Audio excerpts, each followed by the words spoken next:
Hi, I'm Vivian the Knitter. And I'm Alyson the Crocheter, and you're listening to Keep Calm and Carry Yarn. Thank you so much for joining us for episode 64 of Keep Calm and Carry Yarn, a knitting and crocheting podcast brought to you by me, Vivian, and my daughter, Alyson. I'm coming at you from Virginia. And I'm recording from Scotland.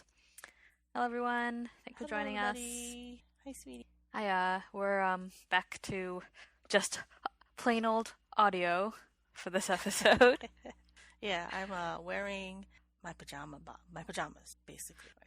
Right now. I mean, I'm not wearing pajamas, but I'm not wearing clothes that I would normally wear outside. So, because I'm not going outside today. I'm going outside, but just to the yard, not out. No, I'm not leaving the yard. Yeah. I'm gonna do some yard work. It's beautiful. Very good. Right, so some special thank yous to begin off.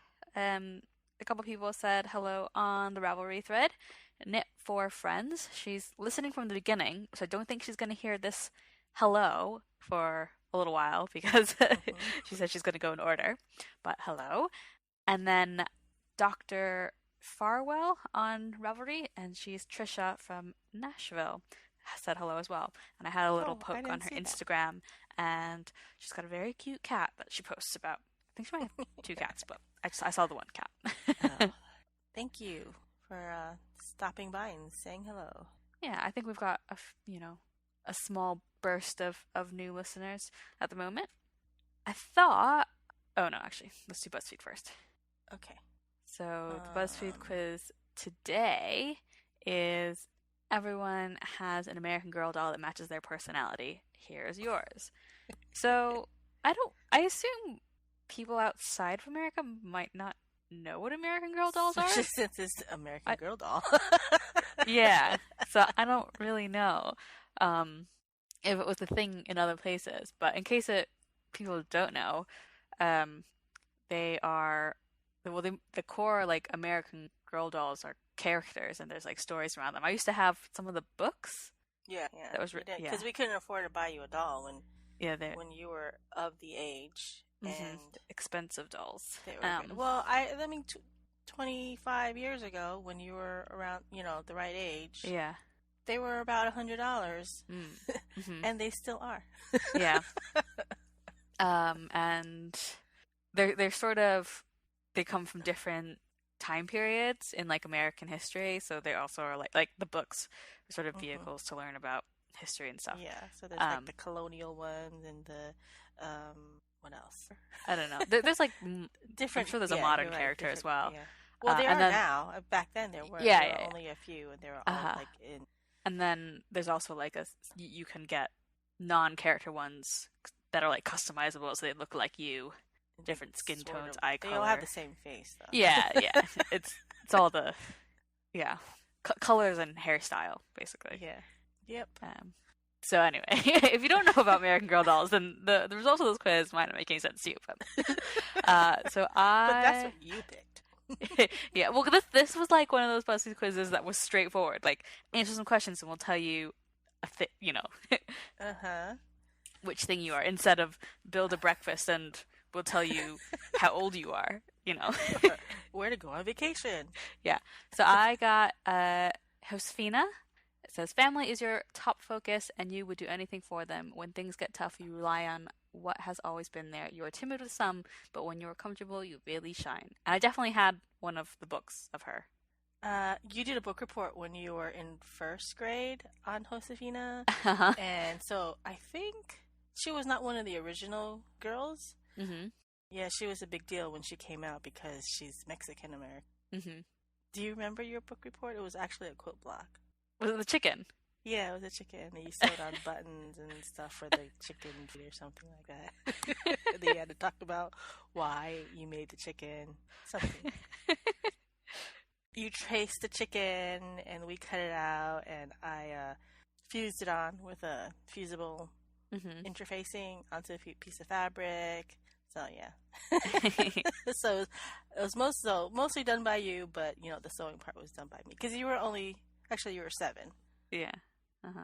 Okay, so I got Samantha, Says, you're all about the finer things in life and are always down for a good time. Whenever a friend is in need, you are the first person to offer help. A bougie humanitarian, if you will. Sorry, I think as soon as you said the thing about the finer things in life, I kind of snorted. Not You not did. that you're not. I heard the snort. I can't remember when Samantha must have been early 20th century. I don't remember. But anyway. Is she blonde? No, she's a brunette. I think the blonde one was the colonial girl. Right, okay. Yeah, so I'm such a snob. That's what it is. Yeah, I don't think that one really fit you. Other than the fact that, like, you do help out friends and stuff like that. But I actually, the first time I took this quiz, I changed one answer and I got a different doll. Oh crap, who did I originally get? I can't remember, but it wasn't, might have been Felicity. Oh, Felicity was during World War I or II or something like that? Was she? I thought she was like a pioneer. Oh, was she a pioneer? I don't even. Obviously, I don't know I don't any know. of these things. 'Cause I did not have an American Girl doll, and none of you guys had one until the youngest, Madeline. She had a bitty baby. Bitty baby? Yeah, they came out with the baby later on, and like half the price of the regular full size dolls. So she had a bitty baby. Felicity's from the Revolutionary War. What? I think I had one of her books as well. Where was Samantha from? No, we just have to know. Inquiring minds. She has a last name. It's Samantha Parkington. That sounds... yeah, representing Edwardian era, early 20th century. Okay. All right, so at least I was right on something. So, let's see. So if we're picking animal, I think I know what you picked, and I think you picked a cat. Yes, I did. So did I. And I would have been tempted by dog if they hadn't had a cuter pug. dog, but yeah, I'm not super. Pugs are really cute when they're babies. Yeah, all things are cute when they're babies, pretty much. Pick an artist. So they were all current pop, very current stars. So I have no idea what you would have picked. Who did you pick, first of all? I went for Selena Gomez. Oh, so did I. Oh, I thought maybe you'd go for Camila Cabello because Madeline really likes her. Yeah, I don't even know who Casey Musgraves is. Isn't she a country singer, I think? I don't know. I think she is. If she is, then maybe that makes sense. I don't know. 'Cause maybe country music here is not so much a thing. Oh, okay. But the other options were Taylor Swift, Ariana Grande, and Billie Eilish. You at one point, like, I mean, she has a distinctive voice, but you always could tell if the song was Ariana Grande, whether or not you knew what the song was. Yeah, I remember. You could just tell by the voice. When I can still tell. Because Madeline used to watch, what was that show? Victorious? Yeah, Victorious. And she was in it. On Nickelodeon. So, on Nickelodeon. And so when she, whatever that one song that came out, like, that sounds like the girl from that show on Nickelodeon. And then she had another show, Sam and Cat, and she was in, it was, I think she must have been Cat.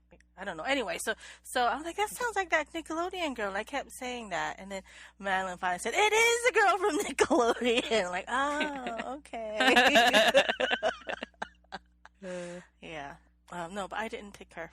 Yeah. I don't know do you think, like, I'm trying to think, like, Sam, I don't know if he would know that she was, like, yeah, like a child star, well, on kids' TV shows before she was a famous singer. Because, like, well, one, he doesn't have any younger siblings who would have watched those shows, and two, I don't know if those shows aired in the UK. Yeah, I don't know. You should ask Sam. Isn't he usually sitting next to you? Yeah, he's playing a video game. What's your dream job? I said artist.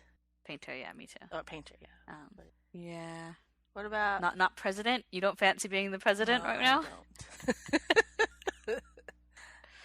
Not enough time. Well, unless you're the current president, you wouldn't have enough time to knit. What about a food? I picked tacos. So did I. It was a really weird selection. Like, okay, lobster, rolls, green beans, and mac and cheese. That sounds like a meal by itself. like, do you know what I mean? Like, yeah. Like a super Uh-huh. American, I don't know, and then PB&J was the other option. And then tacos. Uh, And they look what like about the good the good kind of tacos, not like tacos from Taco Bell. yeah, very full and with corn tortillas. What about a superpower? Oh, I know what you picked. You picked teleportation. Yes. I picked the same thing. Yeah. Yeah, I wish I could just teleport to where all my children are and have a visit, but I can't. Yeah. I think, yeah, having family and friends in such different, faraway places, teleportation, but also just to be able to travel super easily. Teleportation. Well, but what if when you teleport, you can only teleport yourself? You can't teleport your luggage. Well, then you can just go for the day, and then you come home That's true. to sleep, and then you go back the next day. Unless if you want. teleport naked. Stop. I mean, that does make more sense, but okay, wait. If you teleport with your clothes, then that should mean you can teleport with luggage. Like if you're touching it, but then you get into complicated things of if I'm standing in my house and then I teleport, does the floor come with me? Yeah, you have to like teleport. You have to like, jump up and then teleport. Yeah. Otherwise, you would bring part of the floor with you. This No, sounds like an excellent detail for a story. If you wear shoes, it's your shoes that are touching the floor, so then you wouldn't bring the floor. So that makes sense. Wait, so does that mean if you're wearing socks and shoes and you're actually not touching your shoes, only your socks, do you not have shoes when you go? Maybe. This is getting complicated. Maybe you just have to put your shoes on and then put your socks like on your hands to make sure you have socks. Or just like half put on your socks so the back of your foot's touching the shoe. Yeah, there you go. I mean, even if these are the rules that would apply, I would still want to be able to teleport. Have your shoe shoes up with you. The part that's touching your foot. Oh god. Right. Anyway, okay. So I thought we could do the winners for the Archive KCAL right now. Sure. Yay. Yeah. Uh-huh. So the Archive KCAL has finished. Thank you everyone who's participated. Yeah, I think people enjoyed the opportunity and the push to get some dig projects into done. Your old, favorites and stuff. Yep. Yeah, I originally thought that I was going to do 2 different projects, but I somehow ended up just doing a blanket, which is fine because that was an accomplishment. And I think a lot of people who mentioned when it first started ended up doing techniques and stuff that they hadn't done before, which was cool too. That's always so we're going to pull 2 different winners, right? Uh-huh. Do you want to say what the different prizes are? So the first prize. The first prize do the first person. Is a lovely project bag by Pearl and Plum, which is me, and a enamel pin with, I can't even remember what the enamel pin. It's a sheep. Oh, a sheepy enamel pin. And the second prize is a skein of, I don't have it out, yarn. Where's the yarn? Of yarn, yeah. It's from Aberdeen's Wool, which is a yarn shop in Canada, and they've dyed up a series of yarn, which the proceeds are going to go towards the efforts fighting the wildfires in Australia and rehabilitating wildlife and stuff, all that sort of thing, which is the sort of thing that it's like, oh yeah, that was a thing that was happening this year. Also coronavirus. But so I bought the yarn a while ago, earlier this year. It's a really nice sort of speckly, multicolored with I think it's a sort of a whitish base, but with like lots of different colors. Yep. And that's going to be accompanied by pattern. A poncho pattern from Jennifer Shields. Yeah, JST Knits Design. And if we were organized, I would. It is the Boardwalk Stroll poncho. There you go. That's what it's called. And it looks like it's fairly easy. So even if you're not a big knitter, you're mostly a crocheter, able to handle it. I mean, you say that, but I'm looking at it and it doesn't seem like it would be. It's really nice, though. Yeah, it is very nice. It's definitely gone into my queue. And so, if anyone doesn't know about the designer, the Bubbly Brioche shawl that you did is the same designer. Okay. Right. So, we've got 33 different people to choose from. So the first prize, which is the bag and the enamel pin, goes to Ariana974. What does she work on? So she made a crocheted shawl, and it's like a big lacy one, ombre from green to yellow. Very nice. Oh, very nice. And the second person who is getting the yarn and the pattern is Sammy C. And she made a pair of socks. No, not a pair of socks. I was just looking at the picture. It is the Board Street mittens. So they're convertible mitts. Oh, nice. The reason why they look like a pair of socks because it's in like a speckled sort of yarn, and it's in sock yarn. I remember thinking when I saw it that those actually look like good usable mittens, because like the crochet mittens that I have are like so thick, and like I can't really move my hands in them. Yeah, they're because hers are in the colors are very pretty. Yeah, very you colors. Yeah, they are. And she's a knitter, so yeah, you got a knitting pattern. Yeah. So if you two want to get in touch with us on either Ravelry or Instagram, then we can get your address and get you guys your prizes. Yeah. Congratulations. So and thank you again everyone who participated. I think you were saying that maybe this might be an annual thing we could do. Yes. Because we've always all got old patterns and things that we want to make that we just never get around to. I think I might have even picked a project that one. Yeah. When I mentioned that to you, you're like, why don't you start now? I was like, because there's just too many things I have to do this year that I want to do this year. There's too many things. There is too many things. Cool. So do you have any whips, speaking of things that you're doing this year? I have a gazillion whips. Not a gazillion, just 3, but it seems like a little gazillion sometimes. So I'm still working on my Sinister cardigan and... Catigan, sorry. My Sinister Catigan. I still have a long ways to go, but I've made some progress on the body. Yeah. So this is, it's just stocking it all the way down to when you have to do the waistband. So for now, it's TV knitting until I have to pick up for the sleeves. It's after having seen you work on that for so long, well, not so long, but your last few progress pictures of just the pink on the top and the cats, and now obviously you're doing the charcoal. It's like kind of transformed the way it looks. It's like, oh yeah, it's not going to be a pink cardigan. It's going to be a it's gray cardigan. Mostly charcoal cardigan. So the recipient is very happy with it so far. That's good. And I'm happy with it. And my second whip is still the Find Your Fade by Andrea Mowry, but I started the third yarn and it's a ching fiber. It's very similar to the previous color, except instead of a pink base, it's a blue base. So you can't. It's like when you start fading it, you can't even tell which color is which. Yeah, no, you can't. So wait. Because they're very. What? The yarn before is that the purpley one? Is it? No, that was the first one. The yarn before was like this. It was speckled, but there was more pink. More pink, but not so pink. That was. But not pink. Oh, I see. Okay. And that was a black elephant. Well, when you put it next to each other, the two skeins, you can tell the difference. Yeah. But when you're fading it, it's hard to tell because it has a lot of the same colors. But isn't that the point? Yeah, I guess so. Because once you completely switch to the new color and you compare, then just you can that. see, yeah. Because right now I'm just doing the new color. Yeah.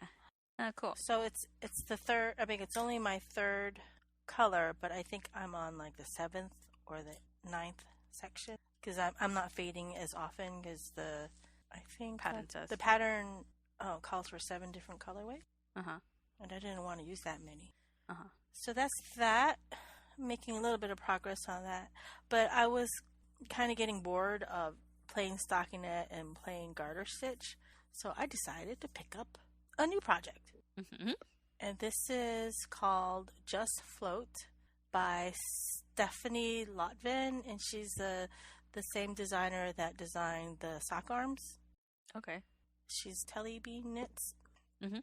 And I'm just using, because, we can't go out. I'm just using yarn that I have in my stash. Which is probably a good idea anyway. Yeah, it's Knit Picks yarn that I bought. It's called Muse, Knit Picks Muse, which is a sock yarn, and then the Swish Sock, which is a sock yarn. And it's got color work in the yoke. And the Swish yarn I'm using is like a royal blue kettle dyed sort of. What do they call them? I don't know what you mean. What are you trying to say? It's monochromatic. Variegated? No, yes, but it's all blue. It's forgetting words here. What is wrong with me? I know what's wrong with me. It is a tonal. Tonal. I'll edit that out. And then the Muse yarn is a hand painted yarn. Ooh. So the body will be this. All the colors. Will be all the colors. And then the yoke. It's very rainbowy. The yoke is going to be the. So wait. Blue. When you say, so the body's going to be the rainbowy. Uh-huh. And then the yoke, as in the color. Well, the neck. The neck is the blue. The neck, and then, excuse me. The pattern. And then the pattern will be. The pattern is. Well, the pattern is both of them. I don't know how you describe that. Pattern is both of them. It's almost like, I don't know, Makes me think of an Easter egg. It's almost like, what it reminds me of is like those cathedral windows a little bit. Mm-hmm. How there's arches and curly cues and stuff like that. Uh-huh. And the lines is the blue, and then the inside of it is the hand painted yarn. So I'm kind of doing it opposite of what other people are. Yeah, because I wanted opposite for what I would have imagined that I would. Because what is the hand painted yarn? How is that going to look as the main body? It's going to be rainbowy. I just wanted something colorful, so I decided that I was going to use this as the body. I'll be interested to see how that works up. If I hate it, I can rip it out. After you've done the hard part. Exactly, because, I have been known to frog things when I'm practically done with stuff. It's happened before. I'm not afraid of that. I'm more afraid of wasting yarn than wasting time. Yeah. Yep. So those are my whips. What do you have, sweetie? Not much. I'm still working on my Danann Tunisian crochet shawl by Ifani. You're working on that right now? I'm a little annoyed because, so you know how I said that I'd done the amount of pattern repeats, but because my yarn is so much finer, it's not long enough. So I was going to do more repeats. Mm-hmm. And I've done that, and like looking at the whole length of it, my tension is like all over the place. Oh, no. Which is okay, but the last 5 to 6-ish rows that I did, and I say rows because it's a row, but it's really wide because it's done sideways, and Tunisian is a lot narrower than my earlier ones. So 5 is a lot of rows, and I'm not gonna frog it. If the yarn was easier to frog, I would do it, but it's a pain. And I don't know if it's just a combination of the Tunisian, or it's probably just the yarn itself, right? It's alpaca, merino, and silk. Yeah, I would think it's the alpaca in it that makes it hard. Alpaca, because it's a fuzzy. It's a fuzzy alpaca. It's not like a.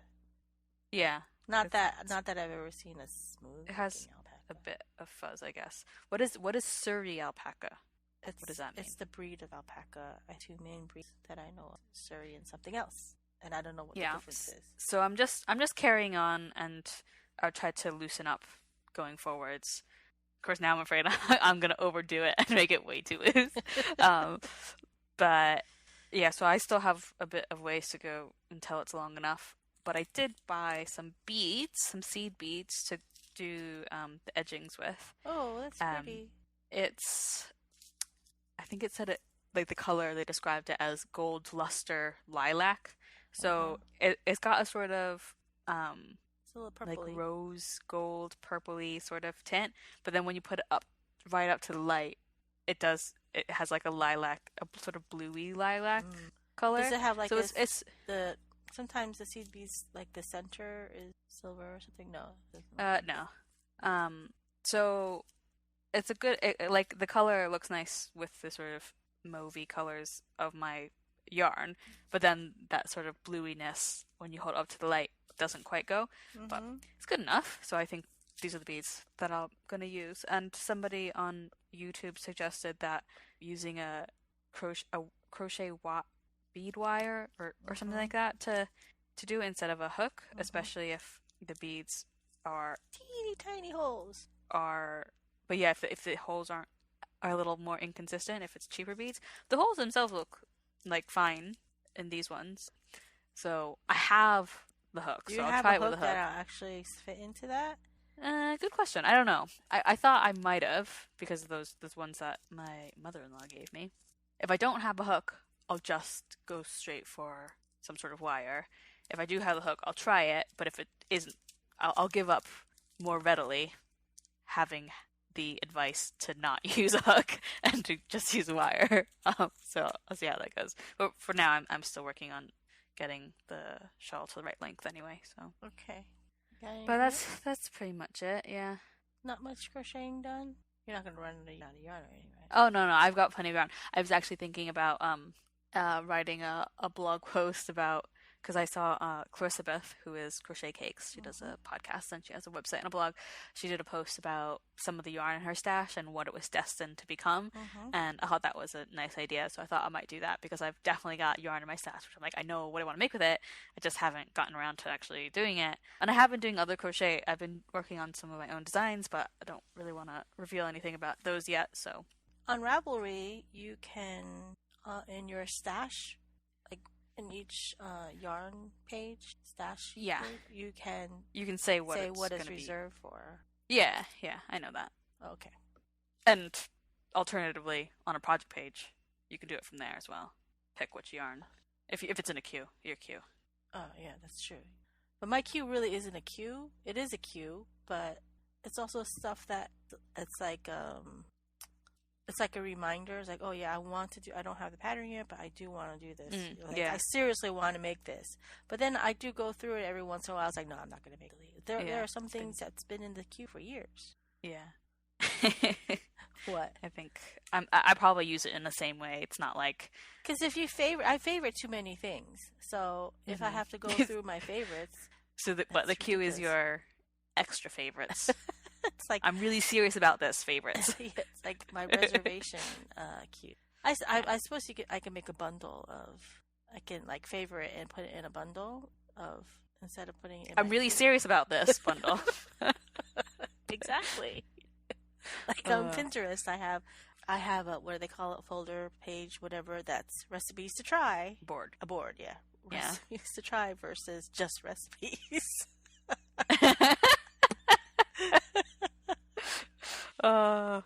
As if that makes any sense. Well, it makes sense in my head, so yeah, whatever. As long as it makes sense to me. Right, so do you have any FOs? I have a sort of an FO. Mm-hmm. My sort of an FO is my sock arm sweater.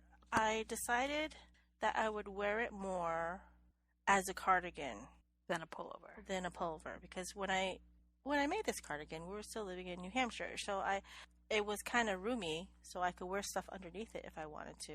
But it's fingering weight, and I have other sweaters, like if it's that cold that I want to wear something underneath a fingering weight sweater, I might as well wear one of my sport weight or worsted weight sweaters here. Yeah. So because there's not that much opportunities to wear sweaters to begin with. Mm-hmm. So anyway, I decided to seek it. And so those of you that follow us on Instagram saw my post and my video of it of cutting it, and some people were very scared of the process. So I identified where it was going to be steeked or cut, and I used my machine and I did a couple rows on each side of the steek for this stabilize. Mm-hmm. And we just sewed some lines. I sewed some lines, along the stitches, along the columns. Then I cut it. Then I picked up the stitches and I started to do the button band. Mm-hmm. when I was finished with the first button band, I looked at it. I was like, well, it's because the sewn stitches, the machine sewn stitches, were so rigid. Mm-hmm. There wasn't any give, so there wasn't stretching Mm-hmm. vertically at all. So the button band looked like it was shorter than the rest of the sweater. So wait, I sort of assumed that you had done the machine sewing, but that was going to come out. No, usually you keep them in Mm. to keep them in place. So you can, like, traditionally you would do like a crochet thingy, up a Right. crochet slip stitches Uh-huh. all the way up, or you can do a single crochet all the way up, Uh-huh. where you want the Mm. the state. I can't remember what it's called, but you know, the reinforcing stitches. Uh-huh. And so what I did was, even though it had been cut, I went back and I did the reinforcing stitches with a crochet hook. And by then I had all the button bands on, and I just stretched it, so all the machine stitches just popped and broke. And I pulled out the so anyway, so that was kind of a pain, but I haven't even blocked it yet, and I don't have enough buttons for the button band because I think I made 8 holes because we can't go out, or we shouldn't go out, and I haven't made I don't have eight buttons of the same size and color to put in. Do you there, have so. 8 buttons of the same size? I do. No, I don't. I mean, I have buttons. I even because it's got rainbow arms. Yeah. Maybe I could do rainbow sweaters, rainbow buttons. But no, I did not have 8 of the same size. Yeah. Of the right size. I have 8 of smaller ones, but I didn't want the buttons to be too small. That would be slipping out of the. So that's where I am at that. Where I'm at with this sweater, and I've worn it a few times already. Yeah. And so I'm very happy with it. That's very cool. That's my double FO, or my extra strong FO. An FO again. Yep. So do you have an FO, sweetie? Yes. So I already posted about this, and it was probably done the last time, but I forgot to mention it. Did I talk about this? No. That's my rainbow. Is that a thing where you are? The rainbows? Yeah, remember I quilted one? Oh yeah, you did a quilt.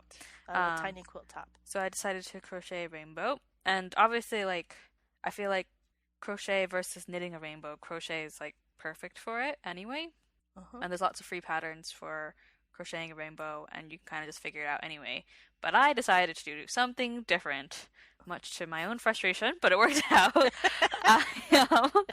I had this idea that I was gonna do what I'm calling my squiggle rainbow. So the idea being that it does look like a kid drew it. Yeah, but it's made out of crochet. So the idea that starting from the outside edge, you So you draw. started with the outside? I might have started with the inside color, so with Yeah. the purple, doing the arc, and then it goes around the bend, and then it turns into blue, and then it turns into green. Yeah, so it's essentially a really, really, really long crocheted tube in which a wire is put inside to shape it into the rainbow shape. And it, God, trying to figure out how long to make the tube, because I used a combination of DK and Aran weight yarn just because that's what I had. It's so trying to figure out how long to make the snake, and then getting the wire in, and then once the wire was in, the rainbow didn't want to stay flat. I just wanted to go everywhere, so I had to I sort of just stitched the bottom of the arcs together, so it stays on one plane ish. But yeah, I've got the pattern recipe sort of thing on my website, which is just AlysonChew.com, on the blog, and somebody's already made one. Oh, really? Yeah, she posted it to her Instagram stories. So I was impressed with that because in the blog post, I have the pattern recipe, but I also linked to other people's free and not free crochet rainbow patterns because I acknowledge that this is a pain in the butt to make. So plenty of people wouldn't want to make it. You may choose to do something else. Yeah, exactly. Here are some things. Even at the bottom parts of the arches where the wire was poking out of the crocheted bit, so I had to just take extra yarn and just loop it around the wire just to hide it. So definitely not baby safe. No, it's not baby safe. I've also got beads, it's got beads on it to keep the arches I mean, it looks separated. like it's something that you hang over a baby's head, though, like a mobile. Yeah, yeah. It was in the window until a few days ago when it fell onto the floor, and I hadn't picked it up until literally right now. So I'm gonna So hang it did you back. have it just taped in the window? Yeah, well, because our window's so big, there's nowhere to if you hung Yeah. it from the You have like 12-foot high windows. yeah, so like if you hung it from the top, And I'm not even exaggerating. So yeah, so it's just like taped into the middle of the window, so it doesn't like I to stay see. very well. My other FO is kind of like you. It's a FO again, but it's not even something that I made, and it's not being improved, but rather fixed. So you made me a tilted duster Mm-hmm. sweater a long time ago. Yeah, it would have been like 2008, maybe. It was before you graduated from high Yeah, so I was school. in high school. The pattern, it's an interweave What's knits that? pattern that came out in fall 2007, so it's an old pattern. And you've made like Mm-hmm. 3 of them, haven't you? I have. Well, yeah, because it's like a bulky weight or Aran weight, and I'm pretty sure I made it before I was on Ravelry. Before, yeah, definitely before I was on Mm. Ravelry. So I still wear it. It's very warm. Definitely not something you would need in Virginia. Um, but it got full of holes, so I hadn't worn it in a while, and I'd sort of just done some weird stitches in some acrylic yarn just to like, because I didn't want the holes to get any bigger. Mm-hmm. And all the holes are actually on just one side of it, on the right side, and luckily none of the holes are in the ribbed sort of pattern part. It's all Okay. just in what's that? The plain stockinette. I was supposed to go to a visible mending workshop, We Make Edinburgh, back Mm-hmm. in mid-April. It was Mm-hmm. being taught by Flora of Collingwood Norris Knitwear. She's like a luxury Scottish knitwear brand based Mm-hmm. out of the Scottish borders, but she also does visible mending workshops, and she does like a visible mending service where people can like send in things and then she'll repair them. And so yeah, so she was doing a workshop here in Edinburgh on visible mending, specifically Swiss darning. And I was supposed to go, but obviously got cancelled. But she had developed a series of sort of like online resources with like videos and PDF and stuff. So she sent me one of them for free, and then a pack of yarn and a Mm. machine knit swatch to practice on. Oh, nice. Yeah, so I did that, and I posted it on Instagram. A pair of socks, Oh, yeah, yeah, yeah. my most favoriteest socks that you made me, and which are always full of holes. So I darned them for real this time, and the Can you feel it when you're stepping on? a little bit. But you don't wear them in shoes. No, I don't. I just wear them around the house, and so the resources that she sent me were for the Swiss darning, which is the workshop I was supposed to do, but she also sent one for Scotch darning. So Mm-hmm. what I did on the sock was the Scotch darning because it's I don't know if it's like extra hardy because it seems thicker than the regular darning, the sort of like woven Mm-hmm. because you do it, it's sort of like interlocked blanket stitches. So I did that, and then I wanted to do the Swiss darning on the jumper because it looks nicer because it looks like knitting.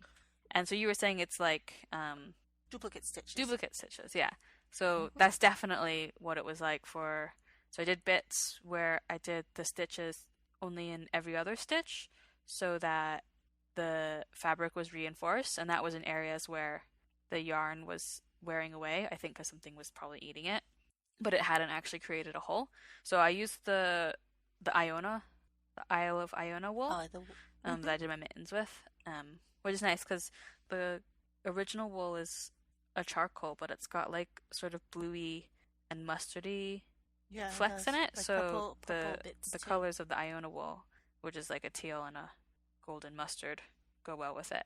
So yeah, so I did the reinforced stitches with just every other, and then I actually filled in some holes with the actual Swiss like hole method. So that's the thing I did.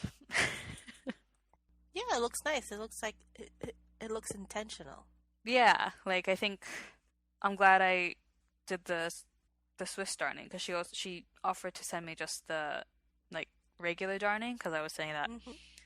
um these words aren't really working for me very well today. She offered to send me just the regular darning resources, but I wanted to do the Swiss darning specifically because I thought it looked nicer, and I wasn't brave enough to do any like patterns other than stripes of colors. It was one of the first sweaters I finished when I started knitting back up. Yeah, starting back up with yeah, and so if I were to do that sweater again, I would not pick that yarn. It was fine knitting it, and I didn't have a whole lot of experience, and it was knit in pieces, which I don't like more. But the yarn is like roving. It's not really twisted, yeah. And so I think that's why it pills so bad. I see. And it also broke very easily. So when I was casting on, sometimes it would break before I was done but because you're casting on, pieces, I think it only happened when I was casting on for the main part of the body or something. So yeah. Well, it's a discontinued yarn anyway. I think yarn is discontinued. Yeah, it's but no. I'm happy because now I can actually wear this again. Not that I will be wearing it anytime soon because it's summer.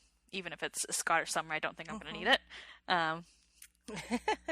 You wore it quite a lot too. Yeah, it was good to like throw over things because although the other thing, probably one of the reasons why I can still fit it and stuff is it doesn't have a belly because it's a tilted duster. It fastens on the top at the chest, but then it's like completely open at the bottom. So it's just like it doesn't matter how fat you get, you can still wear it as long as your arms don't get too fat.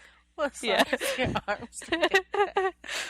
But yeah, and so with the Swiss darning, I have another sweater, like a store-bought sweater that I like to wear all the time that's got holes and stuff that I've sort of done some shoddy darning of, and I spilled some oil on it, so I just sort of crocheted a little patch to go over it. No. But I think now I might just pull out that patch and pull out some of my crap darning and do some of the Swiss darning in all the different colors that I got sent. And it would be cool.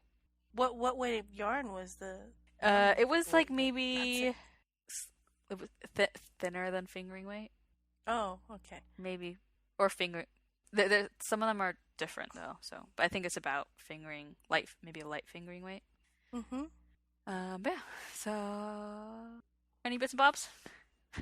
I don't have bits and bobs. I have bits and bobs. You do? Yeah.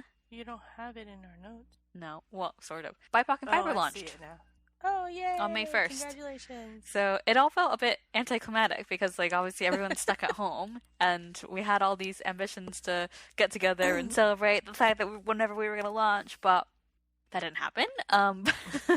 But in case anyone doesn't know, I'm part of the team, the Bipoc in Fiber team, Bipoc standing for Black, Indigenous, and People of Color, and we have built a website which the main part of it is a directory of BIPOC working in fiber as dyers, as designers, as tutors, and sort of any sort of thing to do with the fiber industry. And yeah, so we had a crowdfunder, and I've been working on the website, and Jeanette's been doing all the listing work and stuff, and now it's a thing, and it's a real life thing, and people can visit it and buy from it, and not buy from it, but yeah, visit people's profiles and find new people to love, and we've got lots of good feedback so far, so it's been really exciting. That's so cool. The one thing I was so nervous about was just like setting it live and then it immediately like crashing, but it's been over 24 hours and nothing bad has happened, so I think we're okay. Knock on wood. Oh, that's great news. Oh, I see your picture on it.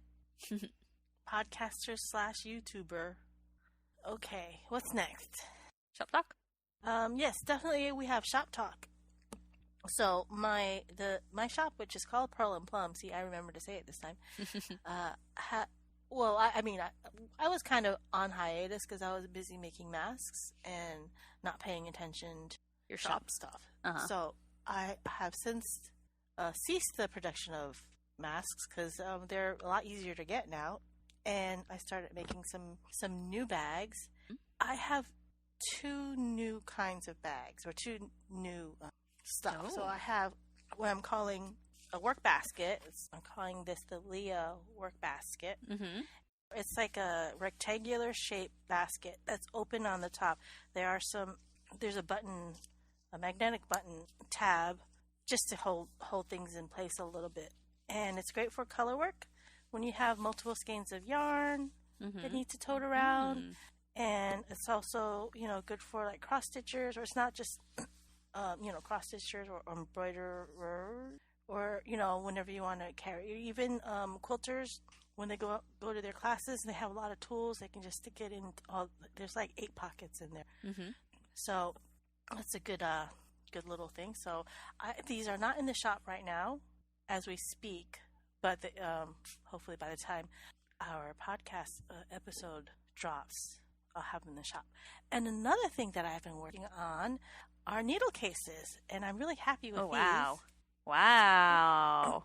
I'll start out with only 3 in the shop because I've only made 3 so far. Good reason to go for 3. So I have one that is specifically for crocheters. For crochet hooks, because crochet hooks are longer than interchangeable knitting needle points, right? So these are for crochet hooks, and it even has a cute little crochet doilies pattern on the front. And then, so I should amend what I said, is the needle case isn't just for any needles. It's specifically for interchangeable points, so that you can fit like up to 5-inch points in here in the slots. And then there's a pocket for the cords, and there's an outside zipper pocket for other accessories like your keys or the stoppers, needle gauges, the stoppers, and stuff like that. So I'm pretty pleased with this because I made a bunch for practice because the whole zipper thing going around the corners was there was definitely a learning curve. So I was going to say that this is no. How many of your other bags have zippers? None of my project bags have. I made some like purses and stuff that have zippers. Yeah, so. Yeah, I mean, I generally like to keep my yarn away from zippers. I did make a custom needle case where the kind that you roll up and button for a customer, and she's really happy with it. But I feel like there's always a chance of the button coming undone, and then you lose your needle points, and so I decided that I wanted to for the shop, I wanted to make something with a zipper, so we spend a lot of money on our needle points, and we want to keep them safe. So that's what I've been working on the last couple weeks. No, it's really exciting. But both of the new things are really cool. Yeah. So if you want to head on over to pearlandplum.etsy.com, see all the stuff that I have in the shop. I haven't gotten any Pearl and Plum swag in a while. I know. That's because I haven't seen you. I was thinking specifically of you when I made the crochet hook one. Yeah. But that's why I asked you, how many cases do you have? I know I made you a roll-up kind. Yeah. But you were having problems with it because you said the slots don't always work, right? Yeah, the slots were... Oh, it's because, the slots are not all the same size, and the fabric is really, doesn't have a lot of structure. Oh, okay. Well, you want the slots to be different sizes for the different size hooks. Yeah, but it doesn't go from, small to big, because I sort my hooks small to big. Oh, I didn't. Well, yeah, that was one of the first ones I made. Yeah, I think you just sort of whipped it up for me. It's really, it does fit a lot. I could probably put almost all my hooks in it if I tried. I do have too many cases, though. I have to decide, which ones go in this case and which ones go in this case. So does that mean that you want a case, or you don't want a case from me? Well, I have the case the set of interchangeables that you got me for Christmas. It's not a very fun case, so I could just ditch that case for one of your cases. But what I actually want is the work basket. I can set one aside for you for sure. Who knows when I'm going to see you again? Yeah. Or maybe I can just bite the bullet and pay for postage. Oh no, next time we see each other. Although, you would think that I have enough project bags from all the ones that you've given me, and yet I still find myself shoving things into tote bags. Because I don't think I gave you a big one. Big what? A big project bag. I don't think you have a one. No, of my I have larger I have ones. You have a bunch of sock ones, maybe a couple. I have sock ones and medium ones. That's us babbling. I think we're all done then. Yeah. So if that's it, I can do our spiel. So you can find the show notes for this episode and every episode on our website, which is kcacypodcast.wordpress.com. You can follow us on Instagram at kcacypodcast, or you can follow my personal Instagram, which is Alyson here, and my mom's, which is upstate_Viv. Make sure to subscribe and like and comment and rate and blah, blah, blah, blah on iTunes or YouTube or wherever else you stream your podcasts. You can also join our Ravelry group. Just search for Keep Calm and Carry On podcast in the groups tab. And if you want to support the podcast by buying us a coffee, you can visit ko-fi.com/KCACY podcast. That's ko-fi.com/KCACY podcast. Thank you for listening. And remember to keep calm and carry on.